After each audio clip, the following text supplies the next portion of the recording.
everyone, welcome back to another vlog. A lot has happened since the last time I saw you. I just want to quickly talk about a new purchase that I have. A few months ago, I was planning on spending the weekend in the city for my 40th birthday. I mainly arranged it for this time because the National Gallery of Victoria was hosting a French Impressionism show. They had brought in a whole heap of Impressionist artworks from, I believe, the Boston Museum. And I was going to go and see that show. Unfortunately, because of all the lockdowns in Melbourne, I wasn't able to see it, and now it's not there anymore. So as a consolation prize to myself, I purchased this book from the National Gallery of Victoria, which is basically a catalogue of all of the artworks that were in that show. And the photographs are beautiful and really clear, and it has heaps of information about the artists and the era and the whole Impressionist movement. And yeah, it was a really nice purchase and I'm really happy with it. I'm hoping to do some master studies from this book, which I'll talk about in another video, but I just thought I'd quickly show you a flip through because it's a pretty chunky book and it has heaps of different artworks in it.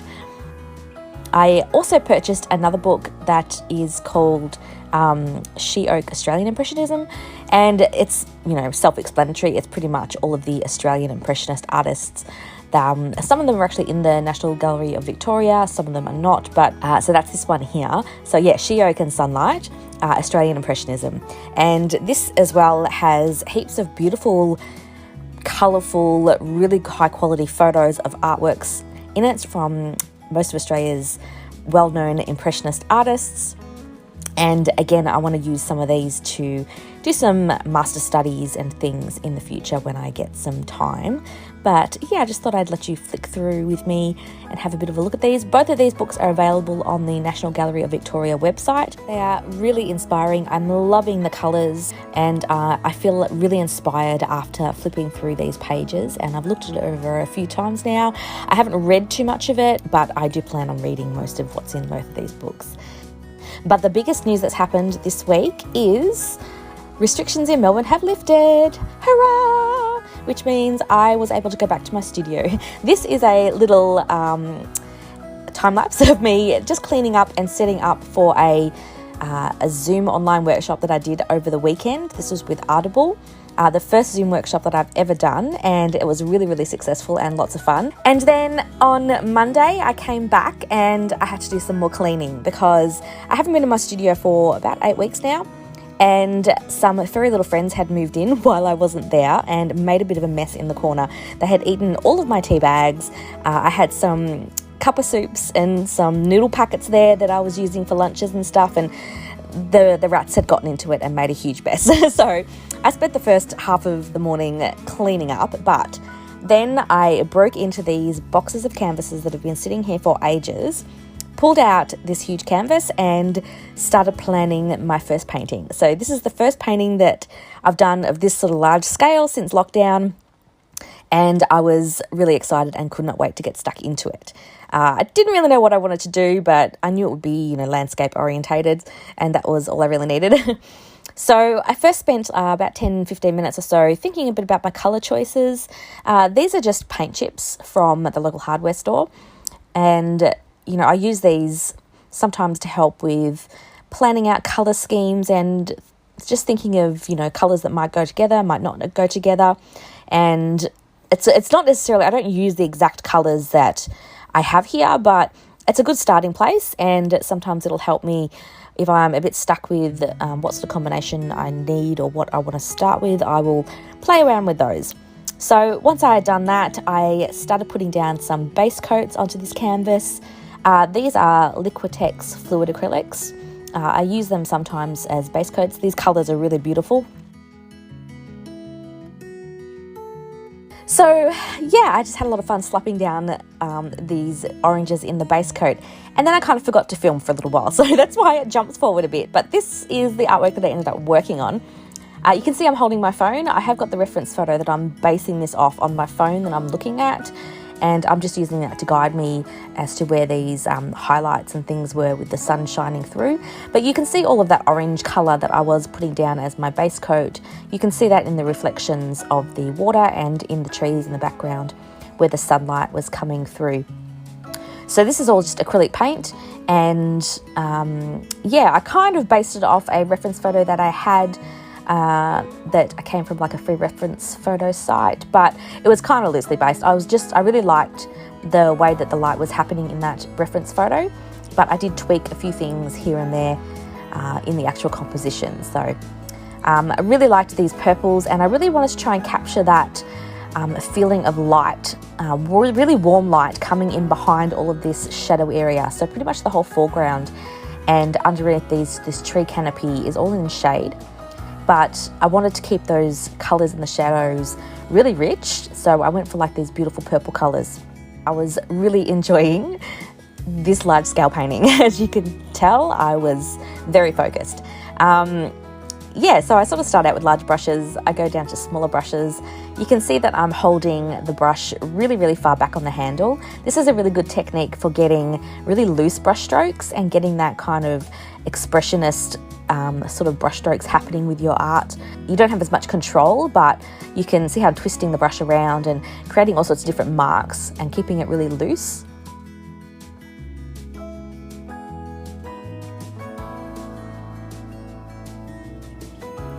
So I mentioned a little while ago in a previous vlog that we are building a studio at home, and that idea was triggered by a lot of the lockdowns that we've had over the last 2 years and the fact that I wasn't able to access my studio.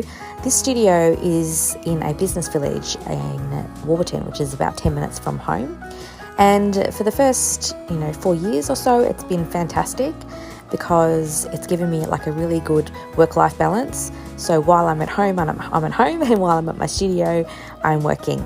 And up until the pandemic, there was really no negatives to this arrangement. Unfortunately, because of all the lockdowns and the restrictions and things, I wasn't able to work as much as I wanted to, and that's really spurred us on to want to build a studio at home. And I mentioned that a while ago, and I haven't really given you any updates on that. So I thought I would just briefly update you. There's not really much to update. That's why I haven't mentioned anything, because we're still waiting for planning permits to be approved before we can start building because of, again, lockdowns and restrictions in Melbourne. A lot of the normal avenues that you take to do these things have been delayed, and so we are still waiting.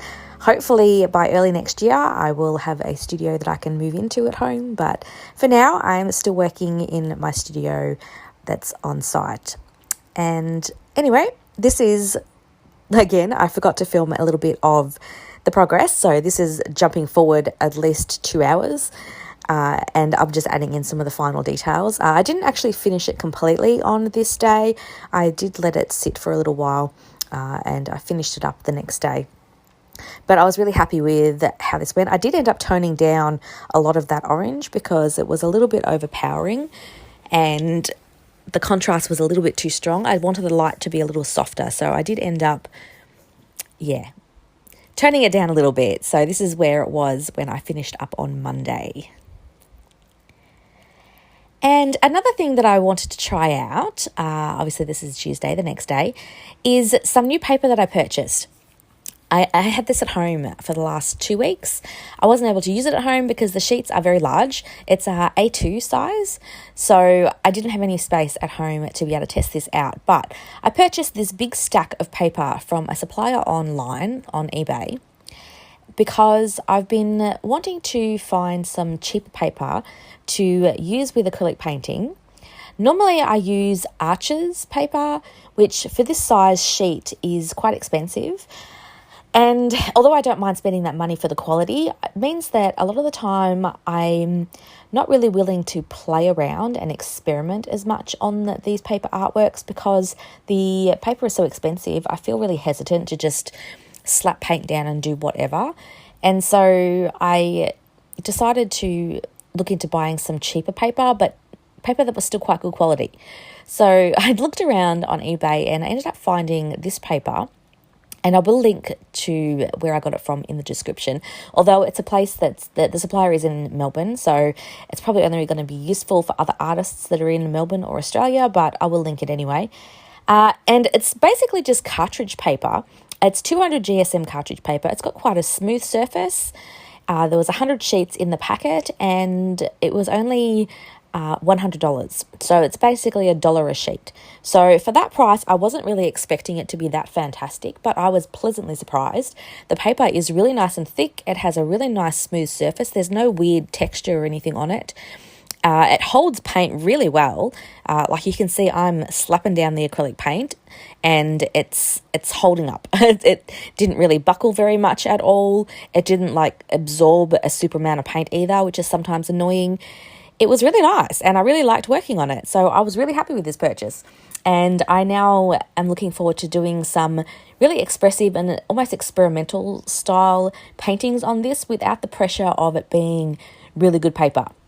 And for artists out there that work on like really good quality watercolor paper, you probably know what I'm saying. Like some of the Arches papers, like I tend to use either 300 or sometimes even 600 GSM Arches hot press paper. And that can be like $20 a sheet sometimes. And that's a lot of pressure for like one artwork. So I sort of feel like I can't really play around as much on those sheets of paper.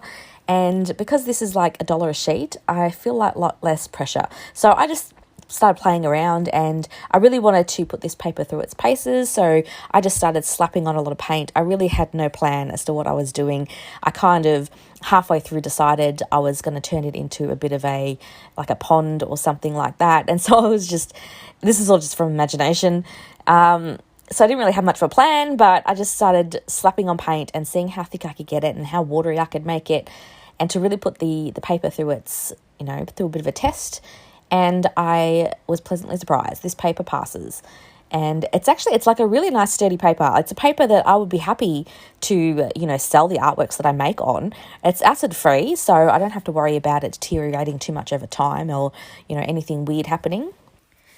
And because it's such big sheets as well, I can also, of course, fold it in half and tear it down into smaller sheets and take it away with me for white workshops and stuff like that. So, yeah, this was a really good find. As far as the brand goes, I don't know. The listing doesn't actually have a brand name. It's just cartridge paper. That's all it says. So I don't know what brand it is or where it's made or anything like that. It's just, yeah. But hey, it's really good and I was really happy with that. So I now have 100 sheets of this and I'm glad I didn't waste my money and I will definitely be using it.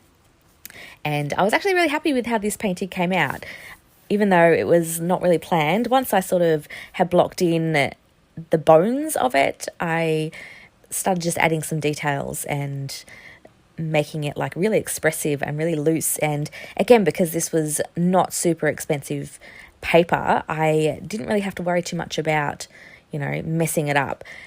And this watercolor paper is really nice to paint on, but it's not really meant for acrylic paint. It is meant for watercolor paint. So you don't really get the texture of the watercolor paper coming through because you just cover it with layers and layers of paint. So it also sometimes seems a little strange to be painting acrylic on watercolor paper. It seems like a waste of watercolor paper.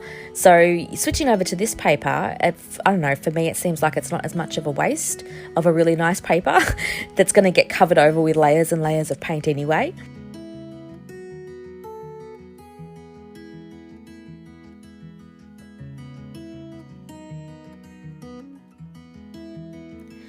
So now that restrictions have lifted here in Melbourne, life is starting to go back to normal a little bit. My daughter started back at school. She's in year 11, so she went back to school on Monday. And my youngest, who is in grade 5, he starts back at school tomorrow, Thursday. So yeah, that means that, life is going to resume back to normal for the most part, which is really good. We've got a few more weeks until the holidays and then Christmas starts. Our schedule is already pretty much full for Christmas.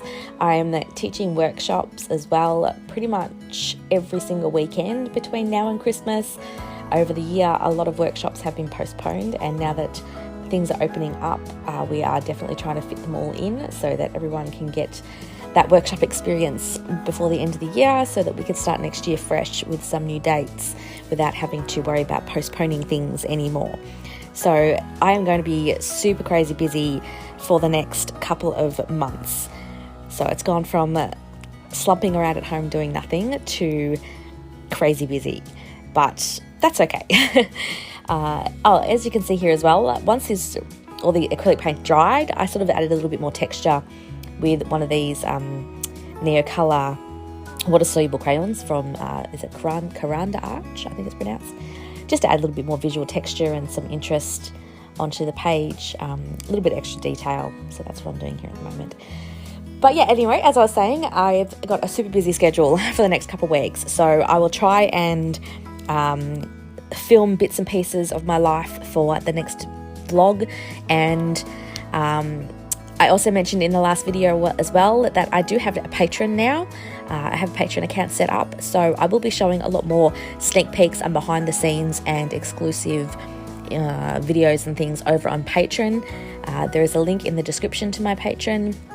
And I have quite a few different tiers that you can join with, starting at just $3. So if you want to see some more behind the scene things, including every month at least one full length process video where I paint something from start to finish and show you the full process.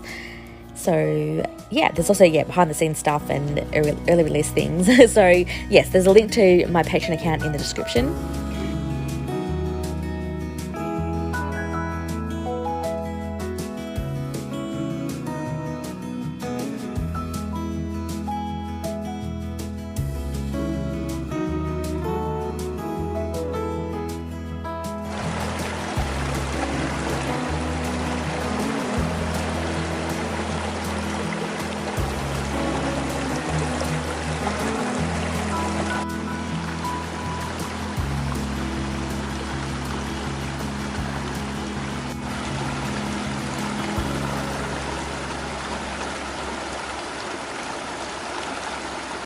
So on Wednesday, the weather was beautiful. It was a lovely sunny day.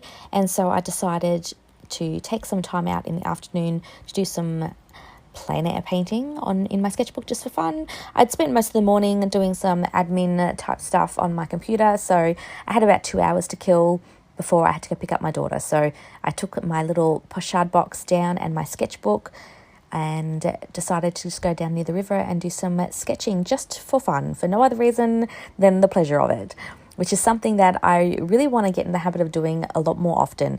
I tend to always spend most of my time creating art that is sellable, and I think that's something that a lot of professional artists get into the mindset of. Once you switch over from being a hobby artist to an artist that wants to sell your work on a regular basis, suddenly everything becomes, what can I sell?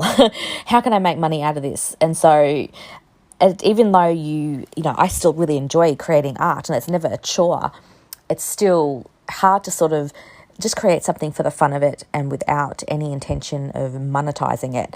That's something that a lot of, I think, professional artists do struggle with sometimes, is feeling guilty for spending time doing something that isn't really going to further your business, so to speak.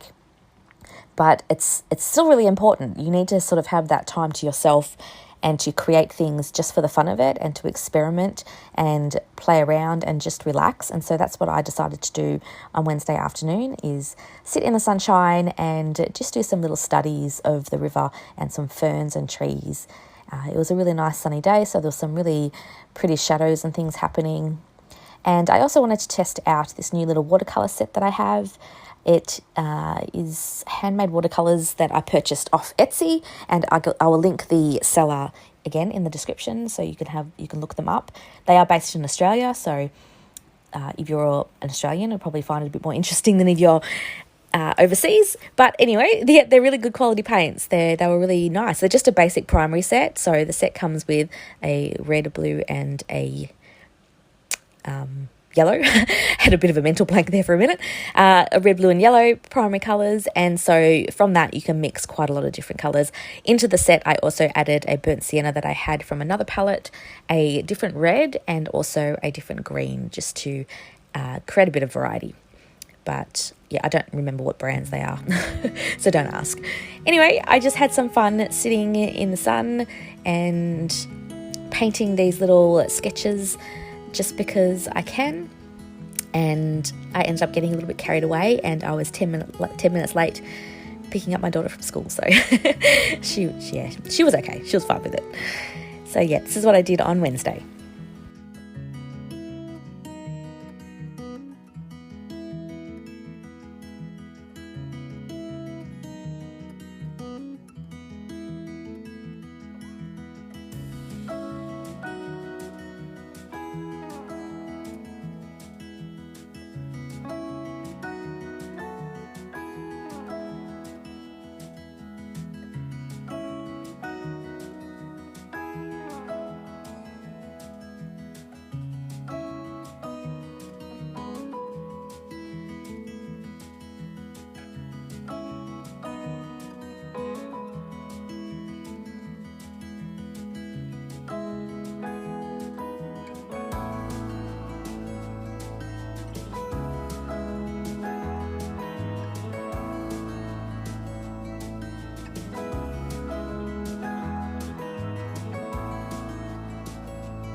one more thing that I will mention that I'm sure people will ask is the brushes that I'm using. These are the Rosemary & Co. travel brushes. I have a few of them. You can see there's 2 of them in my little pochade box, and this is the other one that I'm using. This is, again, the first time I've really had a good chance to try these out, and they're really nice to paint with. I usually paint with like quite broad flat brushes, so the only flat brush I could find was this one, which is a bit more of a longer flat brush. I don't know what it's called, but it's not as wide as what I'm used to painting with, but it's still really nice. It's got really good coverage, it holds a lot of paint, and the other 2 that I have are, I've got a round brush and a more fine liner brush. So I didn't end up using those today. I was just using this one brush for everything because I didn't want to, get too carried away. But yeah, they're beautiful brushes and so handy because they do fold up into themselves. So you take the handle off and flip it around and put it back on again, and it means that the bristles get nice and protected. They don't get scrunched up or manky rubbing up against other things. So yeah, they're really nice quality brushes.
For the next video that I put up, I want you guys to ask me some questions. So in the comments of this video, add some questions that you'd like me to answer in my next video, and I will try and get to them. Anything you like, art related, life related, whatever. Just so that I've got, some things to talk about, because sometimes I get sick of talking about myself in these videos. So yeah, feel free to add something in the comments that, you may be curious about, or what my opinion on in regards to art products or something. That would be really good.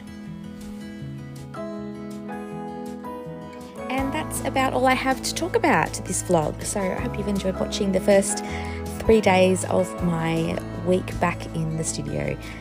And I'll be back again with another vlog in the next week or so, I suppose. Like I said, I'm going to be pretty busy in the next couple of weeks, so hopefully it's not too long between vlogs. And I hope that you're patient with me. I will try and get them up as soon as I can. And yeah, thanks again for joining me. And if you haven't already, make sure you subscribe and like the video, because that's going to help it show up for other people that might be interested in watching it. So other artists or creatives that haven't come across my channel yet are more likely to be recommended the video if you like it. So that would be really good. And I hope that you all have a lovely week, and thanks again for joining me.